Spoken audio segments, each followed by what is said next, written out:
Well, good morning, y'all. This recording is the morning after the Guana River land swap has been withdrawn. And I just wanted to provide some context, kind of give a response to the whole thing. This is less than 1 year after the state park plan was also rejected by the public. But I used to do a lot of work for a commercial realtor and spend a lot of time on Google Earth and using GIS shape files. I wanted to kind of give a little context. So this is 2005 here on Google Earth. And to give some reference points, this is US 1 here. There's the high school, Nice. This is Palm Valley Road coming across. This is where Ponte Vedra High School is now. There's Palm Valley Bridge. This whole peninsula is Guana. This is the WMA side. This is north of the National Estuarine kind of recreational area. This is Pine Island, and this is Pine Island Road.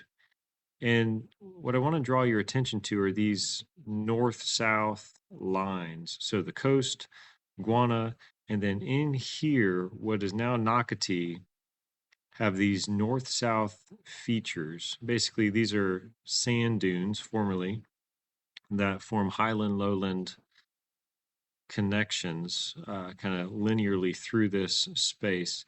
And I wanted to show you all the development of Nocatee through time. There's 2020. So let's take it 1 year at a time and watch this development through time. This is 2005. I was just starting high school here at Nice. In 2006, 1 year later, they had started to cut the pathway for Nocatee Parkway. 2007, the first developments are coming out. And you'll notice the reason I pointed out those linear features is they follow these highland, lowland kind of contours, these big pine balds with cypress swamps kind of running between them. You get different image quality depending on satellite or aerial. But again, Pine Island Road, now what is Nocatee Parkway, 2008. 9, this is the year I graduated from high school.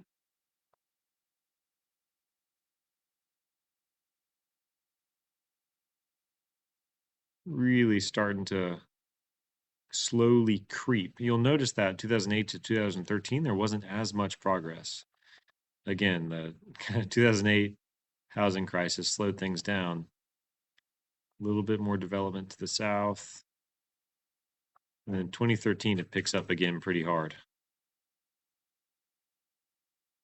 2016, 17, and then now, 2020, it comes all the way to Pine Island Road and connects through here. So this has all been cut.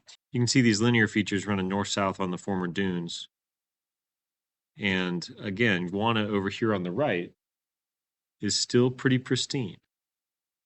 Okay, so that is a brief overview of kind of the development through time of this Northeast Florida region.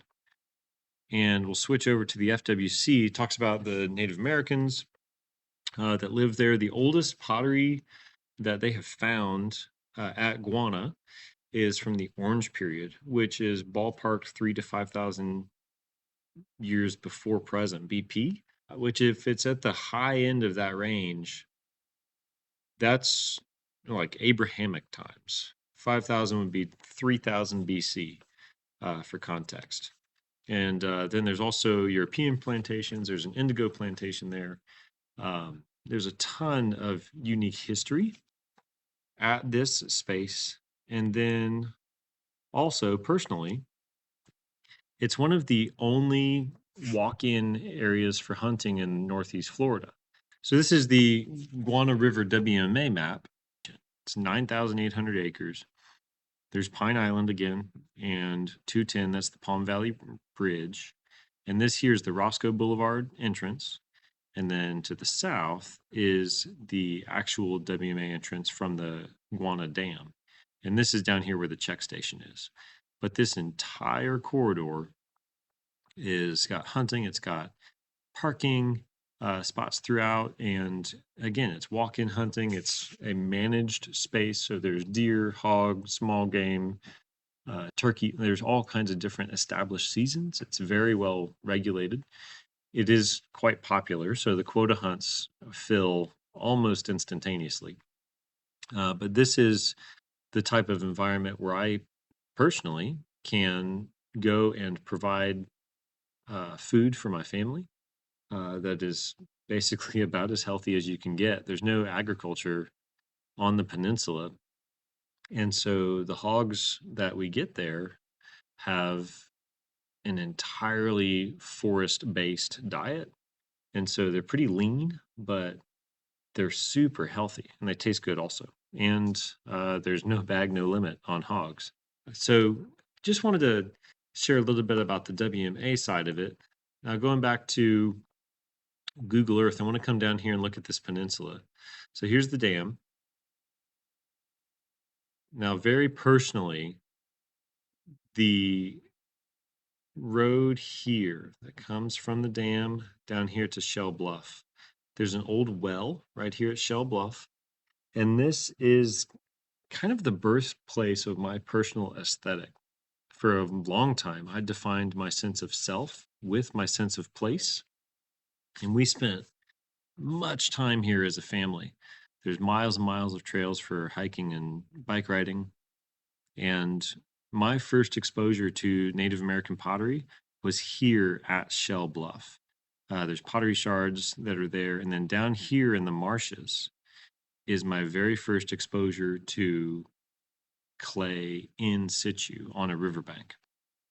And, growing up, I had this kind of imagined link between the Native Americans, however many thousands of years ago, all the way up through the time of Spanish contact, and myself, imagining that I was playing in the same clay banks that they used to harvest their clay from. And it was this really wonderful part of my childhood. And I didn't know it, but highly formative to my aesthetic uh, as a ceramic artist today.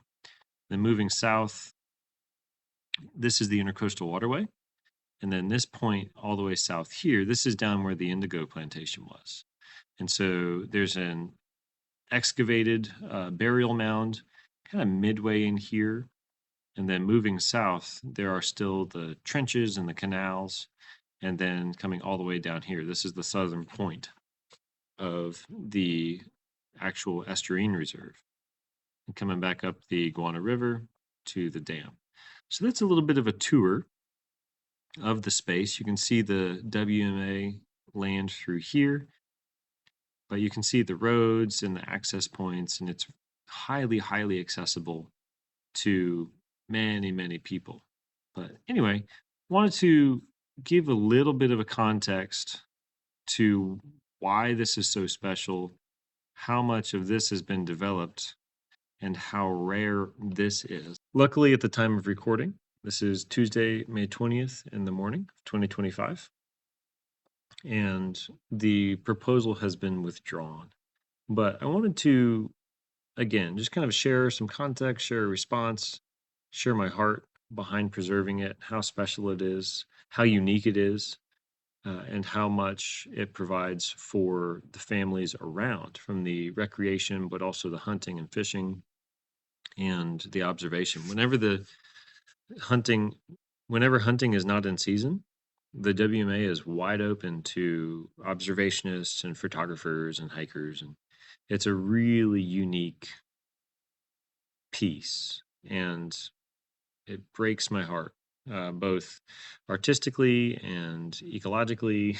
That was even an entertained idea by these folks who are supposed to be protecting this type of thing, from what you can see Nakati has done. So, anyway, thank you for listening, and thanks for sharing in this collective enjoyment of wild spaces.